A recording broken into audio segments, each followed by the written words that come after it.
നമസ്കാരം. പ്രവാസി മലയാളിയിലേക്ക് സ്വാഗതം. തുടർച്ചയായ 4ാം ദിവസവും യുദ്ധം തുടരുകയാണ്.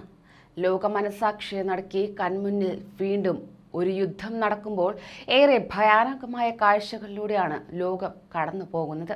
യുക്രൈനിലെ ബങ്കറുകളിൽ അഭയം പ്രാപിച്ചിരിക്കുന്നവരുടെ മുന്നിൽ ഇനി ഭക്ഷണങ്ങളില്ല. എത്രയും വേഗം സുരക്ഷിതമായ സ്ഥാനങ്ങളിലേക്ക് എത്തിച്ചേരണമെന്നാണ് പലരും ആഗ്രഹിക്കുന്നത്, പ്രത്യേകിച്ച് നമ്മുടെ പ്രവാസികൾ. എന്നാൽ യുക്രൈനും റഷ്യയും തമ്മിലുള്ള യുദ്ധം നീണ്ടു നിൽക്കുമെന്നാണ് ഫ്രഞ്ച് പ്രസിഡന്റ് ഇമ്മാനുവൽ മാക്രോൺ വ്യക്തമാക്കുന്നത്. ദൈർഘ്യമേറിയ യുദ്ധത്തിന് ലോകം ഒരുങ്ങിയിരിക്കണം. നിലവിൽ പ്രതിസന്ധി ഘട്ടം തുടരുകയാണെന്നും അദ്ദേഹം ചൂണ്ടിക്കാണിച്ചു. യുദ്ധം നിലനിൽക്കും. നിലവിൽ ഉണ്ടായിരിക്കുന്ന ഈ പ്രതിസന്ധികൾ എല്ലാം നിലനിൽക്കും. ഇതിനൊപ്പം ഉണ്ടാകുന്ന പ്രതിസന്ധികൾ മറ്റ് പ്രത്യാഘാതങ്ങൾ സൃഷ്ടിക്കും.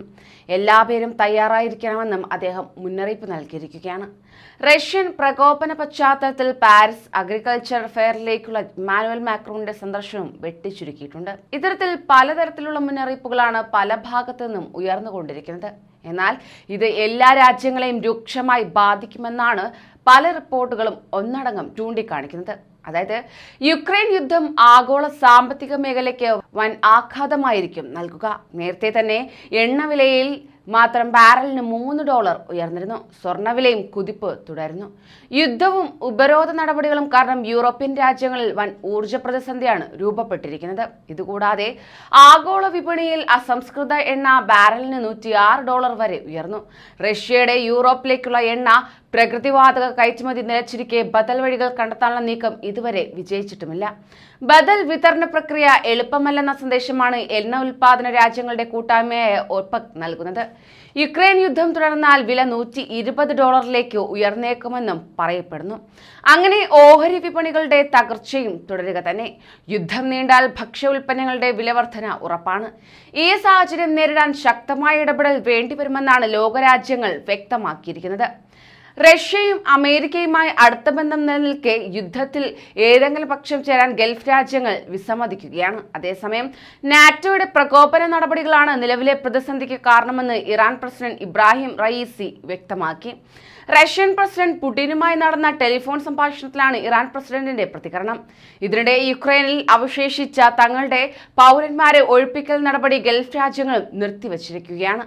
വ്യോമമേഖല കനത്ത സുരക്ഷാ വെല്ലുവിളി ഉയർത്തുന്ന സാഹചര്യത്തിൽ ഒഴിപ്പിക്കൽ അപകടകരമാണെന്ന വിലയിരുത്തലിലാണ് ഗൾഫ് രാജ്യങ്ങൾ. അയൽ രാജ്യങ്ങളിലൂടെയുള്ള ഒഴിപ്പിക്കൽ നടപടിയും എളുപ്പമാകില്ല എന്നും ഇവർ ചൂണ്ടിക്കാണിക്കുന്നു.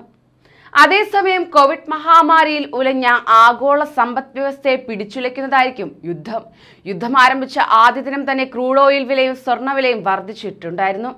ക്രൂഡ് ഓയിൽ വില 2014 ശേഷമുള്ള ഏറ്റവും ഉയർന്ന നിലയിലാണ് ഇപ്പോൾ നിൽക്കുന്നത്. എണ്ണ ഇറക്കുമതി ചെയ്യുന്ന ഇന്ത്യ പോലുള്ള രാജ്യങ്ങളെയാണ് ഇത് കൂടുതൽ ബാധിക്കുക. എണ്ണ വില വർദ്ധിക്കുന്നതോടെ വിലപ്പെരുപ്പവും ഗണ്യമായ രീതിയിൽ വർദ്ധിക്കുമെന്നാണ് പറയപ്പെടുന്നത്. വിപണിയിൽ അനിശ്ചിതത്വം നിലനിൽക്കുന്ന സാഹചര്യത്തിൽ വിദേശ നിക്ഷേപകർ കൂട്ടത്തോടെ ഓഹരി വിറ്റഴിക്കുന്ന സാഹചര്യവും ഉണ്ടാകുകയും ചെയ്യും. യുദ്ധത്തിന്റെ ആദ്യ ദിനം തന്നെ ഇന്ത്യൻ ഓഹരി വിപണിയിൽ നിന്ന് ഒലിച്ചുപോയത് 13 ലക്ഷം കോടിയിലേറെ രൂപയാണ്.